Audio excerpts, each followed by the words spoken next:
The Gartner Research Board was charged with writing a piece about what happens after digital. Now, that might seem like a funny title. We're in the middle of the digital era. But we argue there that we really are at a kind of inflection point. Lots of member companies have gone through something they called a digital transformation effort. And what we do in the first half of this piece is look at what members have accomplished. In the second half, we make some predictions about what we think is going to come next.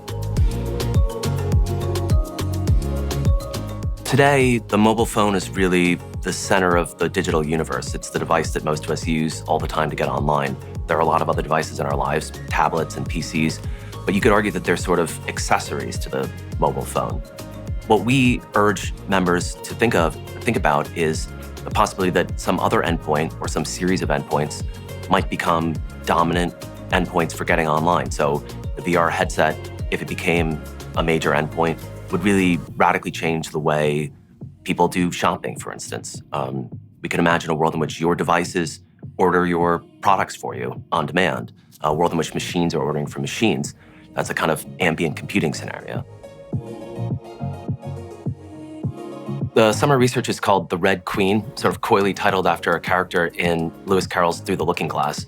And the Red Queen in that book says, in this country, you have to run as fast as you can just to stay in place. And if you want to get anywhere at all, you've got to go twice as fast as that.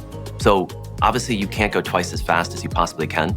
So what we ask in the study is, how can members sort of get off this treadmill? How can they take a shortcut? And our answer is, they have to both look at the dunks, the low-hanging fruit, and make some bets on the future. But of course, they have to make those bets really judiciously in an environment in which the word digital is starting to lose its luster.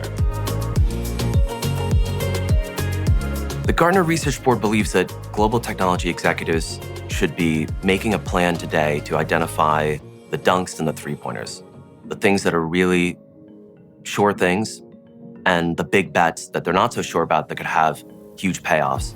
And above all, and sort of interestingly, what we argue is that member firms should be avoiding what we call the 17-footers. That is high-risk shots that don't actually deliver a ton of value. And so I think what we urge members to do is make their own sort of chart of where are the dunks for us in our industry? Where are the three-pointers? Where should we be placing our bets?